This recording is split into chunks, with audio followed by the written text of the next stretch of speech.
경남을 넘어 대한민국이 사랑한 언론 경남도민일보가 만드는 본격 뉴스 비평 방송 뉴비자 지금 시작합니다. 저는 김현수입니다. 네, 안녕하세요. 이원재입니다. 네, 오늘은 어떤 내용 준비했나요? 오늘은 좀 외람된 얘기를 준비했습니다. 네. 제가 지난 10일에 윤석열 대통령이 취임하면서 네. 그 용산 시대가 시작됐는데요.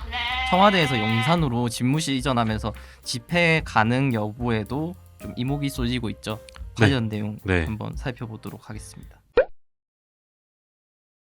네, 그 지난 주말에 용산에서 집회가 있었다고 하는데 관련 보도도 일단 한번 소개해 주시죠. 네, 서울행정법원이 11일에 경찰의 5개 집회 금지 통고를 집행 정지해달라는 성소수자 차별연대 무지개 행동의 신청을 일부 인용합니다. 네. 말이 조금 어려운데 쉽게 말하면 법원이 대통령 집무실 인근에서 집회를 허용한 거죠.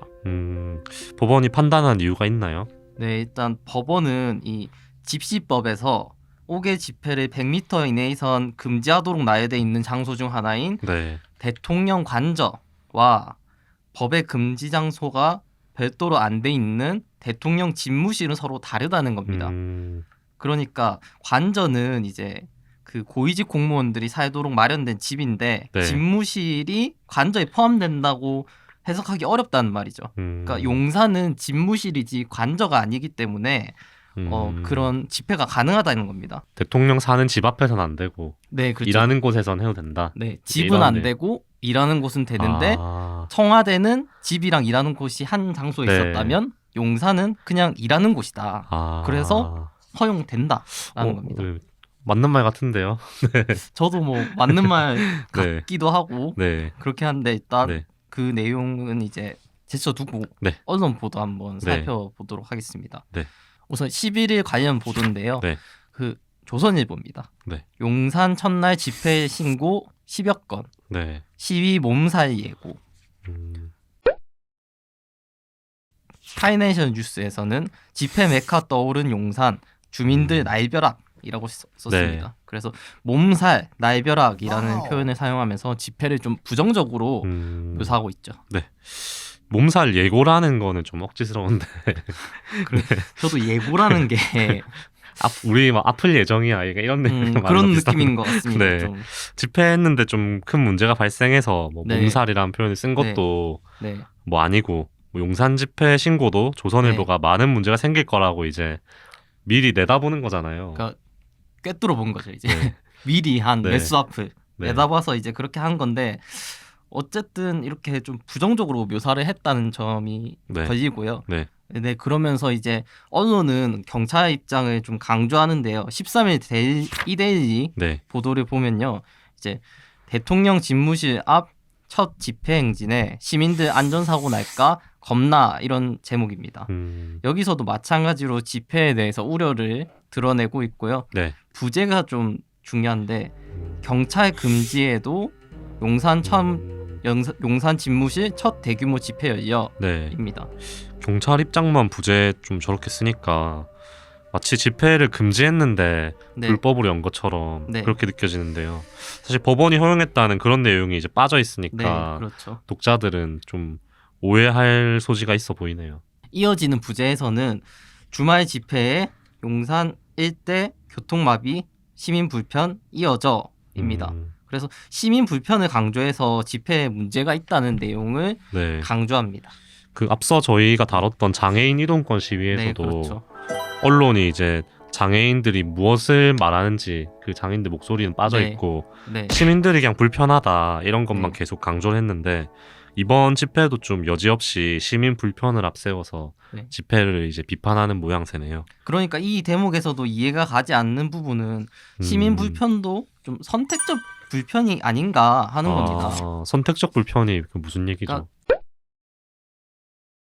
지금 앞선 집회에 대해서는 시민 불편을 강조하는데 윤석열 대통령과 관련해서서는 시민 불편에 관대한 태도를 좀 보인다는 게 다른 기사에서 드러난다는 거죠. 11일 자택이 있는 서초구에서 집무실이 있는 용산까지 대통령 출근길을 다수 언론이 보도했습니다.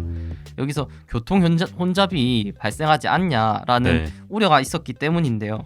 이때 교통 통제에 대해서도 교통 혼잡은 없었고 일부 지연만 있었다라는 식으로 전했습니다.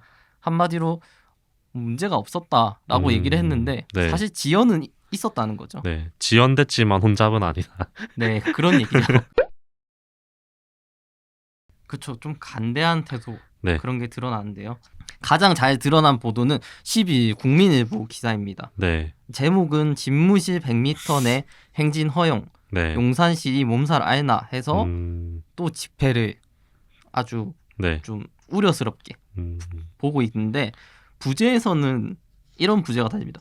대통령 첫 출근 8분 혼란은 없어. 아, 이게 한 기사인가요? 한 기사입니다. 한 기사에 이게 두 개가 들어와 있나요? 한 기사의 이제 제목에서 네. 집회는 시민 불편하니까 안 된다. 근데 대통령 네. 출근길에 교통 통제로 인해서 그렇게 좀 뭐 차가 막힌다든가 하는 문제는 혼란 없었다라는 식의 얘기를 하는 겁니다. 그래서 되게 상반된 태도가 아닌가. 이게 어떻게 하나에 묶일 수가 있죠, 기사에서? 저도 사실 이게 왜 기사에 같이 있는가도 네. 궁금하고 제목과 부제 어떻게 이렇게 썼는지도 신기했는데 네. 네, 이런 기사가 있더라고요.